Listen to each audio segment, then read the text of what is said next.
Hello les gars, L'Oréal vient de publier ses ventes du troisième trimestre 2025 et spoiler, le marché a été déçu. Le cours est en baisse de 6% au moment où je tourne, la principale raison étant la croissance qui reste encore trop faible par rapport aux attentes du marché. Pourtant, L'Oréal, c'est un fleuron avec un des avantages compétitifs les plus solides au monde. Personnellement, quand je pense société de qualité, un des premiers exemples qui me vient en tête, c'est L'Oréal, une entreprise qui est bien gérée, qui a une bonne image, une excellente diversification en termes de segments et en termes de géographie, bref, une très belle boîte. Mais c'est vrai que le cours est en dents de scie depuis maintenant 5 ans. La performance n'a pas été folle pour les actionnaires. Donc même si les fondamentaux sont de qualité, je pense qu'on est en droit de douter de la performance future de l'entreprise sur les marchés. Dans cette vidéo, on va rester simple. On va parcourir quelques éléments de cette publication pour voir ce qu'on y apprend et on va remettre ça en perspective avec la valorisation de L'Oréal. Mon hypothèse, c'est que ce n'est pas un investissement qui permettrait de battre le marché sur 10-15 ans. On va vérifier ça avec les chiffres. C'est parti. Alors, qu'est-ce qu'ils nous disent dans le communiqué de presse ? Alors déjà, première observation, le titre que je trouve très positif. Accélération continue de la croissance à données comparables, progression dans toutes les divisions.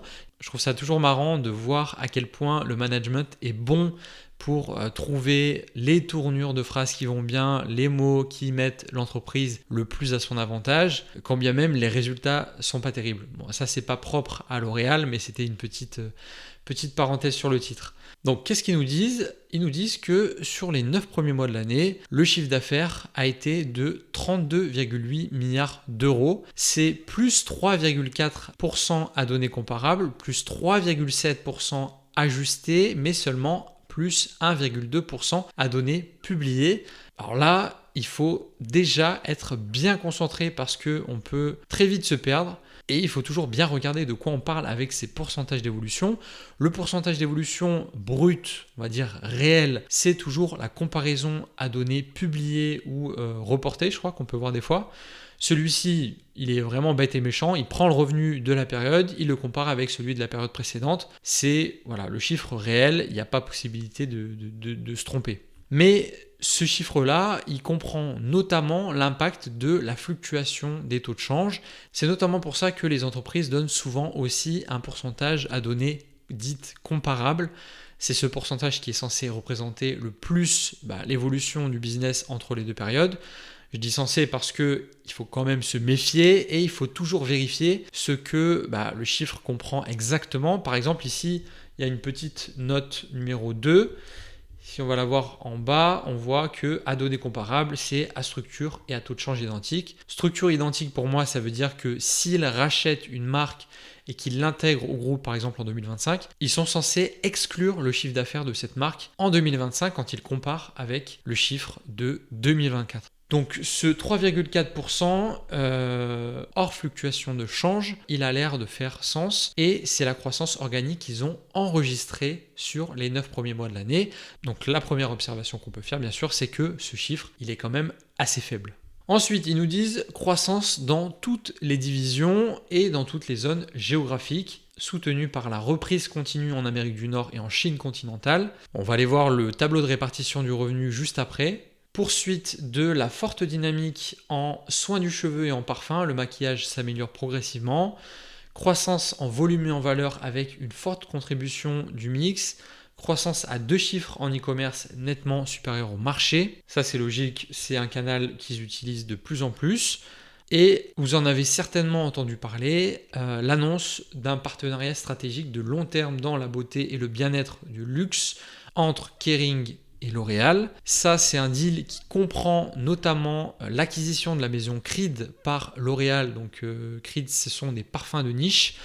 La signature des licences de beauté et de parfums des maisons emblématiques de Kering. Donc ça va être Gucci, Bottega Veneta, Balenciaga notamment. Et une joint venture visant à explorer des opportunités, je cite, de développement dans le domaine du bien-être et de la longévité. À la page suivante, ils reprennent les pourcentages d'évolution dont on a déjà parlé, mais en plus, ils donnent l'impact exact sur les 9 premiers mois du changement de structure, donc ça c'est plus 0,6%, Et ils donnent la croissance à taux de change constant, plus 4%. Ils disent aussi qu'en extrapolant les taux de change actuels jusqu'au 31-12, l'impact donc de fluctuation des devises serait de moins 3,8% sur le revenu en full year 2025. Donc ce qu'il faut comprendre, c'est que ces effets de change, ça a une grande probabilité de venir annuler le peu de croissance qu'ils vont avoir en 2025.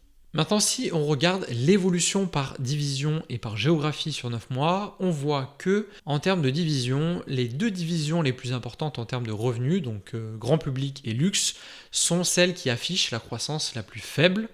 Ça, c'est pas incohérent sur le papier, mais c'est décevant notamment pour la division luxe qui comprend le segment de marché de la parfumerie qui, d'après ce que je comprends, est le segment de marché qui affiche la plus grosse croissance au sein de l'ensemble du marché de la beauté. Dans l'earnings call, le DG laisse entendre que le segment de la parfumerie croît à 6-7% par an contre 3% pour celui de la beauté.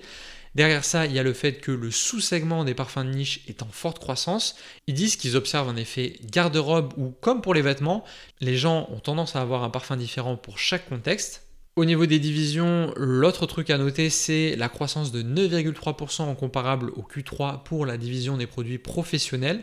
Donc ça, c'est tout ce qui va être soins capillaires, coloration. C'est une division qui est plus petite que les deux premières qu'on a citées, mais qui est très dynamique, portée notamment par les canaux du e-commerce et de la distribution sélective, c'est ce qu'ils disent dans leurs commentaires. Pour ce qui est des zones géographiques maintenant, ce qu'il faut noter, c'est qu'en Europe, la plus grosse région en termes de vente, la croissance est autour des 4%. Donc c'est pas incroyable, mais ça a le mérite d'être solide. Et en Amérique du Nord, donc la deuxième plus grosse région en termes de vente, c'est là que l'année 2025 est vraiment pas terrible. Sur les 9 premiers mois, seulement plus 2% en comparable. Et si on applique l'impact des taux de change, on tombe à moins 1,2% par rapport à la même période en 2024. Donc ça, c'est assez compliqué. En Asie du Nord, qui est la troisième plus grosse région, ça repart un peu au troisième trimestre. Mais sur 9 mois, on reste flat. Alors même que c'était une région qui avait fait de la décroissance en 2024. Donc même avec un effet de base favorable, ça reste compliqué et la machine met du temps à redémarrer. Le seul vrai rayon de soleil, c'est la région qu'ils appellent SAPMENA SSA, c'est-à-dire Asie du Sud, Pacifique, Moyen-Orient, Afrique du Nord et Afrique subsaharienne, qui est à plus 11% en comparable sur les 9 premiers mois de l'année. Ils disent que toutes les divisions sont en croissance dans cette région et qui sont en mode bulldozer vu que ce sont de nouveaux marchés. Ils cherchent un maximum de volume et à conquérir de nouveaux consommateurs. Bref, ce qui ressort de ce genre de tableau, c'est quand même que la croissance reste timide malgré tout dans de nombreuses divisions et zones géographiques. C'est pas comme s'il y avait une division catastrophique qui venait gâcher la croissance de toutes les autres. Et en vrai, c'est logique parce que le marché de la beauté, c'est un marché qui est relativement mature, à part, comme on l'a dit, dans certaines régions émergentes et pour quelques segments très spécifiques. On est quand même sur quelque chose qui ne devrait pas croître rapidement dans les prochaines années. La croissance du marché de la beauté à long terme, c'est quelque chose autour de 3-4% par an d'après ce que j'ai lu. Et ça, c'est plutôt cohérent avec les constats qu'on vient de faire. Après, tout l'enjeu pour un leader comme L'Oréal, c'est de faire mieux que son marché, bien entendu, et d'aller chercher quelques points de croissance en plus, donc du 5, 6, 7%, pourquoi pas, que ce soit en organique, donc en innovant en interne, ou en externe, en rachetant des marques. C'est ce qui se fait beaucoup dans le secteur. Avant de rentrer dans le détail de la valorisation, j'en profite quand même pour vous faire un petit disclaimer et rappeler que les chiffres que je partage, les opinions que je donne, ça n'engage que moi et que je ne fais pas de conseils en investissement. Une fois que j'ai dit ça, j'ai fait mon petit tableau habituel pour estimer la performance annualisée sur 10 ans qu'on pourrait obtenir au prix actuel. Et donc si on s'intéresse aux paramètres, alors le prix au moment où je tourne la vidéo, il est de 372 €. La market cap est de 198 milliards d'euros. Les free cash flow retraités des SBC, j'ai pris H2 2024, H1 2025, ils sont de 7 milliards 3. Le dividend yield, parce que la société redistribue une partie du cash qu'elle génère sous forme de dividende, est de 1,5% en moyenne. Et j'estime que la croissance des free cash flow par action sur 10 ans a des chances de se retrouver entre 5 et 8% par an dans les 10 prochaines années. Alors ça, c'est quelque chose qu'on n'a pas abordé dans cette vidéo, mais un des problèmes de L'Oréal, c'est que la croissance ralentit d'une part, mais que d'autre part, ils ont relativement peu de levier pour continuer à étendre leur niveau de marge opérationnelle, principalement à cause d'un élément qui fait leur force d'habitude, mais qui est ici une limite. Ce sont leurs dépenses en marketing. C'est ce qui leur a permis de construire, bien sûr, la force de toute leur marque, mais c'est quelque chose qui pèse lourd au PNL. En 2024, les dépenses en marketing représentaient 32% du revenu, donc c'est colossal. Et la limite, évidemment, c'est que s'ils commencent à couper dans ces dépenses, ça risque de se ressentir dans les ventes, et autant dire que c'est pas forcément le moment là. Donc voilà, tout ça pour dire que je ne pense pas que L'Oréal ait beaucoup de moyens de faire croître sa valeur intrinsèque de plus de 8% dans les 10 prochaines années. Alors qu'est-ce que ça donne en termes de performance attendue? Bon, il n'y a pas de suspense, les chiffres parlent d'eux-mêmes, ça valide un petit peu mes craintes. On voit que la performance serait comprise entre 4 et 11% par an, dividendes inclus. Et ça, c'est pas une fourchette qui me semble très intéressante.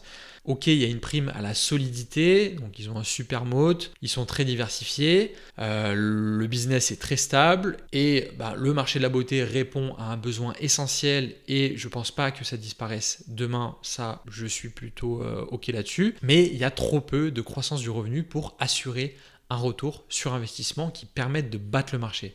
Plus j'analyse de société et plus j'ai l'impression de retrouver ce même constat, manque de croissance, chez de nombreuses sociétés de qualité. Et ça, c'est vrai que c'est toujours un peu frustrant parce qu'il y a des business qui sont vraiment fantastiques, ultra solides. La société est bien gérée, il y a un avantage compétitif en béton armé, mais la croissance n'est pas au rendez-vous. Et ça vient gâcher un petit peu l'intérêt pour certaines boîtes parce que c'est peut-être l'élément le plus important pour faire composer le capital à long terme. Augmenter ses niveaux de marge, faire des gains d'efficience, etc.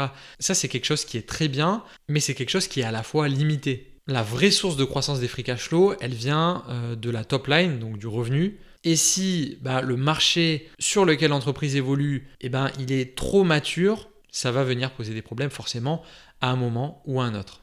Voilà, n'hésitez pas à me dire ce que vous pensez de L'Oréal en commentaire. Merci à ceux qui sont restés jusqu'au bout. Et aussi à ceux qui prennent le temps, chaque vidéo, de mettre un like. Je vous en remercie parce que c'est important pour moi. On se retrouve très vite pour une nouvelle vidéo. C'était Romain. Ciao.